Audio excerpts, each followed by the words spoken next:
Welcome to Saturdays with Sir Rolland, your weekly training guild on how to slay the dragons of vice with the weapons of virtue. Here's your guild master, the author of the 7 Deadly Dragons book series, and faithful knight to the one true light, Sir Rolland Paterlot.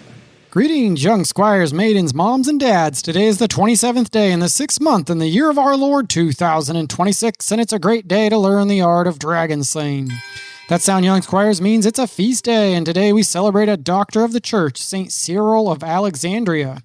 St. Cyril lived in the 4th and 5th centuries and was best known for his fierce defense that the Virgin Mary is the Theotokos, or Mother of God. This was to combat the Nestorian heresy and solidify the belief that Jesus is truly God and truly man. While his fiery nature worked well in defending the truths of our faith, the blue dragon also sometimes used his fiery nature against him, and he did sometimes let his temper and impulsive nature get him into arguments and fights and perhaps push people away. It's a great reminder that even great saints sometimes get wounded by the dragons they face, and we have to keep training our whole lives.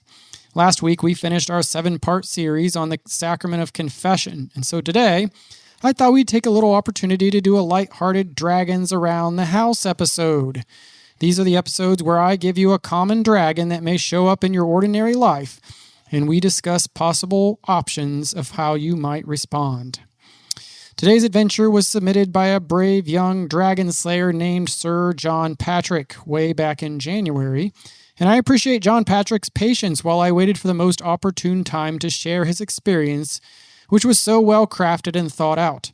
The following story was mostly crafted by John Patrick, with some minor details and flair added by Sir Rolland, which he gave me permission to do.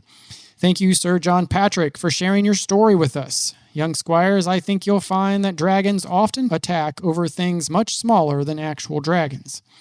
Today's tale is called The Popped Balloon. Now, before we begin, I should explain something about balloons. Balloons are amazing for approximately 6 minutes. Then they either float into a ceiling where nobody can reach them, slowly shrink into sad wrinkled raisins, get stuck in a tree, scare the family dog, or explode with the force and volume of a medieval cannon. Yet despite their very short life expectancy, children become strangely attached to balloons. A balloon enters the house and suddenly it has a name. It has a personality. It becomes a family member. Children begin making long-term plans with it. Someday, Balloon and I are going to start a Dragon Slayers Academy. No, you aren't. That balloon has roughly 12 hours left to live. Which brings us to today's story. One day, Sir Patrick walked into his room. The sun was shining, the birds were singing, the dragons appeared to be sleeping. It seemed like a perfectly ordinary day. But then, he noticed something terrible. There, on his bed, lay his balloon. Not floating, not bouncing, not majestic, not balloon-like at all. It was flat, limp, defeated, as lifeless as a dragon after meeting St. Michael. And next to the balloon was a note. Sir Patrick cautiously picked it up and read, "Dear JP, I am sorry for popping your balloon. I hope you'll forgive me. I don't care what you do to get back at me. From Margaret." Margaret is his little sister. Young squires, the moment Sir Patrick finished reading that note, 4 dragons came crashing through the nearest wall like they had been waiting for this opportunity their entire lives. There was the blue dragon of wrath, who shouted, "This is an outrage, a crime, a tragedy, a disaster of epic proportions."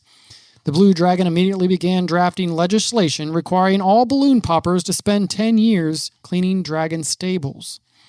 And then there's the orange dragon of envy, who slithered in and whispered, "Notice how your sisters still have balloons? Interesting. Very interesting." And of course, the green dragon of greed got involved and wrapped his claws around the remains of the balloon and hissed, "Your balloon, your property, your rights. You deserve compensation." Meanwhile, the violet dragon of lust slithered in the room and said, "You loved that balloon. How dare your sister destroy your prized possession? What use is she anyway?" The dragons circled. The battle had begun. What should Sir John Patrick do? Option A, throw a huge tantrum. Scream, "I want another balloon! It's not fair! My sisters have more balloons than me!" This option is brought to you by the blue dragon of wrath and the orange dragon of envy, 2 dragons that love to hang out amongst siblings. It also has a special guest appearance by the Red Dragon of Pride, who believes the entire household should stop everything and hold an emergency balloon memorial service. No dragon slaying points awarded for this option. Option B, storm over to Margaret and yell, "I won't forgive you unless you give me another balloon." This option is proof of collaboration between the blue dragon of wrath and the green dragon of greed. Perhaps this dragon had a teal appearance. Notice how forgiveness has suddenly become a business transaction. The dragon starts a negotiation that looks and sounds an awful lot like an eye for an eye. I'll forgive you for a price. Not good, young squires. Not good. Option C. After talking with Mom and Margaret, you grudgingly forgive her. Sort of. Maybe. Technically. You mumble something that sounds like forgiveness while secretly continuing to rehearse your balloon-related grievances. This is progress. The dragons are slightly wounded, but they're still alive and recovering. It's a partial victory. Option D. You forgive Margaret and tell her, "I'd still like a new balloon, but you don't have to replace it unless you want to." Now we're talking. This shows mercy. It shows justice. It shows reason. The dragons begin backing away nervously. Good work, young dragon slayers. And now we come to option E, the stuff of legends. This is, of course, the option that Sir John Patrick chose. Sir Patrick looked at the popped balloon, he looked at the note, he looked at his sister, and then he remembered something important. A balloon is a balloon. A sister is a sister. One of those can be purchased for approximately 50 cents. The other is a priceless gift from God. People, like a sister, are made to be loved. Things, like balloons, are made to be used. Despite the Violet Dragon of Lust attempt to persuade him to love the balloon and use his sister to get a new one, he doesn't fall for the bait. So Sir John Patrick forgave her completely. Then he thanked God for all the blessings in his life. His family, his friends, his toys, the art of dragon slaying, the saints, the church, the books, the songs, Sir Rolland's puns and cow jokes and occasional good advice about the art of dragon slaying. And most importantly, Jesus Christ, the King of Kings. At that moment, the dragons fled in terror, because gratitude is one of the most powerful dragon-slaying weapons ever forged. Young squires, here's something important to remember.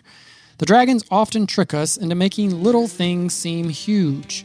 A popped balloon, a broken toy, a lost game, the wrong flavor of ice cream, an extra chore, a sibling who accidentally makes a mistake, an overcooked birthday steak that you had been looking forward to all year. The dragons love convincing us that these things are the end of the world. But saints know how to keep things in perspective. And Sir John Patrick's story reminds us that people are always more important than possessions. So here's your challenge this week. The next time something small goes wrong, ask yourself, am I upset because this is actually a big problem? Or because a dragon is trying to convince me that it is? And until next week, I'll leave you under the protection of St. Michael the Great Archangel, St. Joseph the Terror of Dragons, and Mary, Queen of the Angels, Our Lady of Grace, and the woman whose seed crushed the head of the dragon. Hey everybody, Sir Topher here. Alright, a while back you may remember watching the LEGO stop motion videos about the Red Dragon of Pride and the Orange Dragon of Envy. And these are created by Sir Michael O. Those two videos are already live on dragonslayers.tv, but I'm excited to share that we now have the third episode in the LEGO stop motion series based on the Yellow Dragon of Sloth. And the song is Don't Take It Slow. Sir Michael and his family are actually from Canada, and they were able to come to one of our retreats near Ohio.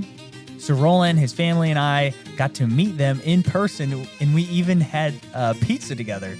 Now, as I'm recording this podcast, I'm getting pretty hungry. Just thinking about it. That pizza was so good. I'm pretty sure they had a real brick oven at the restaurant. My mouth is watering right now. Okay, sorry, I got distracted. It was such a great time meeting them. They are such a wonderful family, and it reminded me once again how many incredible Dragon Slayer families are out there. Thank you all for being light to the world. Here's what Sir Michael had to say about this new video. Quote, I hope this video ignites passion and zeal in anyone who watches it and encourages them to drive away the Yellow Dragon of Sloth. End quote. Go check out the new LEGO stop motion video on dragonslayers.tv. I can't wait for you all to see this one. And until next week, stay holy, and slay dragons.